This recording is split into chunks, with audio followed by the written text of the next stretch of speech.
நெல்லை தாமிரபரணி நதியில் வெள்ளப்பெருக்கு ஏற்பட்டுள்ளதால் நதியில் இறங்கவோ குளிக்கவோ கூடாது என மாவட்ட நிர்வாகம் எச்சரிக்கை விடுத்துள்ளது. இது பற்றிய கூடுதல் விவரங்களை வழங்குவதற்காக செய்தியாளர் திரவிய சம்பத் இணைகிறார்.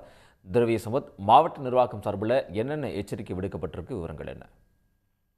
அதாவது தமிழகம் முழுவதும் வடகிழக்கு பருவமழை பெய்ய தொடங்கி இருக்கக்கூடிய நிலையில தென் மாவட்டங்களான நெல்லை, தென்காசி, தூத்துக்குடி, கன்னியாகுமரி உள்ளிட்ட பல்வேறு பகுதிகளில் அதிக கனமழை பெய்யும் என வானிலை ஆய்வு மையம் எச்சரிக்கை விடுத்திருந்தது. அதன் அடிப்படையில் நேற்று காலை முதலே நெல்லை சுற்றுவட்டார பகுதிகளான அம்பாசமுத்திரம், சேரன் மகாதேவி, வள்ளியூர், ராதாபுரம், கங்கை கொண்டான், தாளையூத் உள்ளிட்ட பல்வேறு பகுதிகளில் கனமழை விட்டு பெய்து வந்தது. இந்த நேரத்தில் இரவு நேரத்திலே இந்த கனமழையானது விடாமல் பெய்து கொண்டிருந்தது. அதிகாலை வரையிலும் இந்த கனமழை நீடித்தது.